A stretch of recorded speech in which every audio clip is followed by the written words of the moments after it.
Hello students, in today class we will study about out of order execution.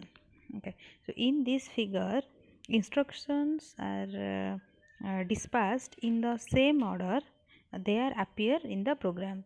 It means first I1 will be dispatched, then I2, then I3, then I4. Okay, so but however their executions is completed out of order. Suppose one issue arise from dependencies among instructions. Okay, for example, if instruction I2 depends on the result of I1, that means if dependency occurs, then the execution of I2 will be delayed.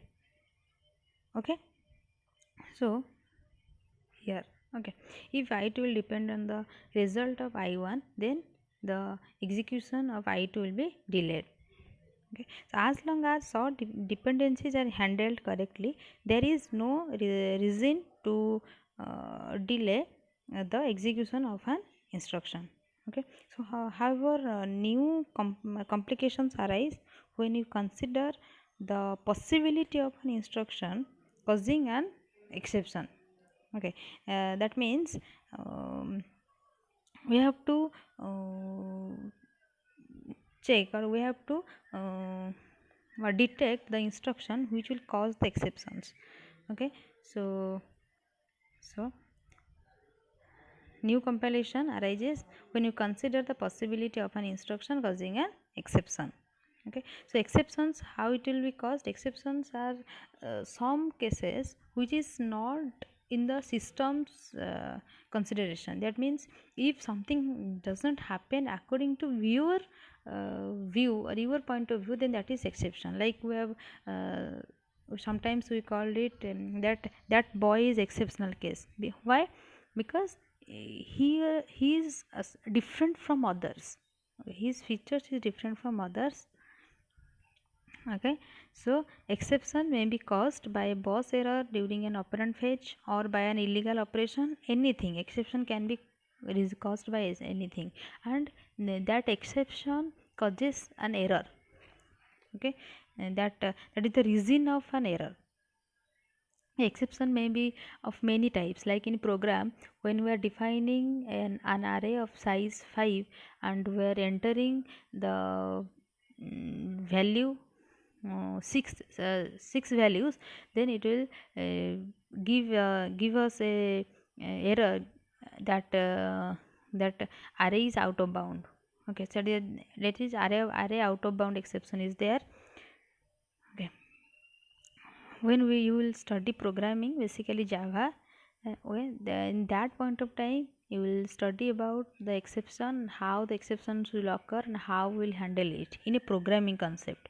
But in organization concept, exceptions can be caused by any type of instructions. Okay, so some instructions are like divided by 0. If we will divide something by 0, then it you cannot determine the result. Okay, so that will cause an exception. Okay, so what will do, the program counter points to the instruction. Okay, uh, uh, instruction in which the exception occurred. That means, let me show it in the picture. Suppose we have in this figure we have taken some temporary registers. Okay, so after the execution will here it will delay the write operation. Okay, so for this delay we are taking a temporary register in which we have to write this instruction for some time. Okay, so that it will not, the write operation will not be delayed. It can happen immediately after the execution stage. Okay, and after it is executed, this write operation will be updated. Okay, so the results of I2 are written back into the register file in this cycle 4. If instruction I1 causes an exception or program execution is in an inconsistent state. Okay, so in this stage the program counter will point to the instruction in which the exception occurs.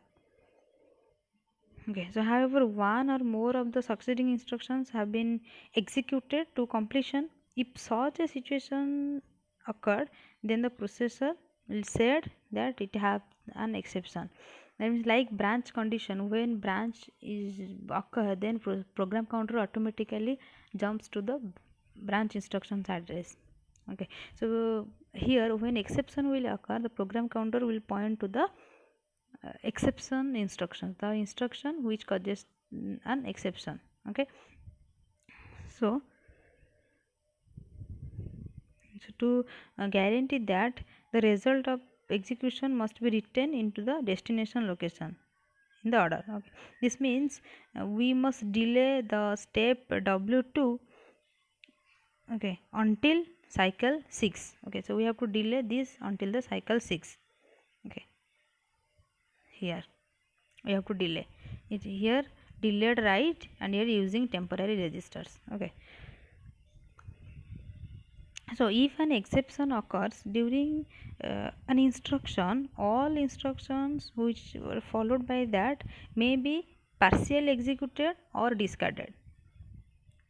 Okay, this is called as precise exception. Let me, I have written here precise exception. Okay, and if an exception occurs during an instruction, okay, all subsequent instructions that may have been partially executed are discarded.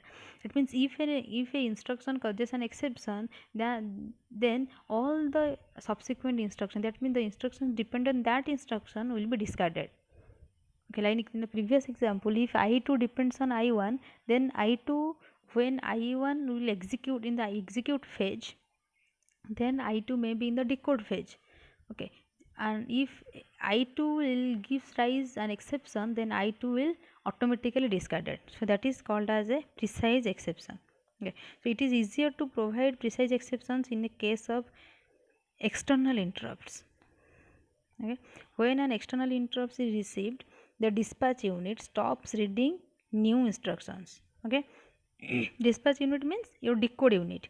Okay, this dispatch unit will stops reading the new instructions from the instruction queue, and the instruction remaining in the queue are discarded. Okay, when the external interrupt will occur, then the decode unit will not receive any type of new instructions, and other instructions in the instruction queue, as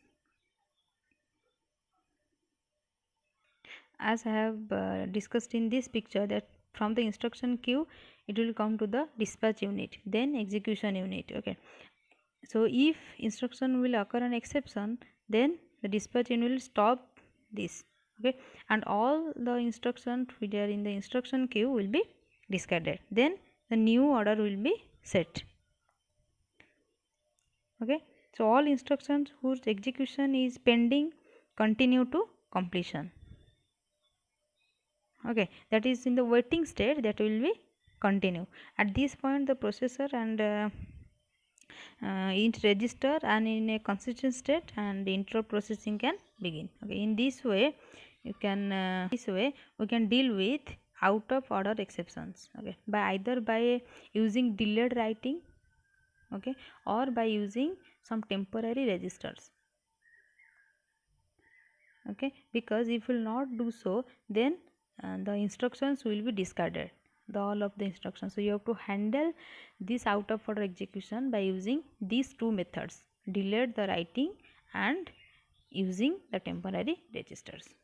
Okay, this is all about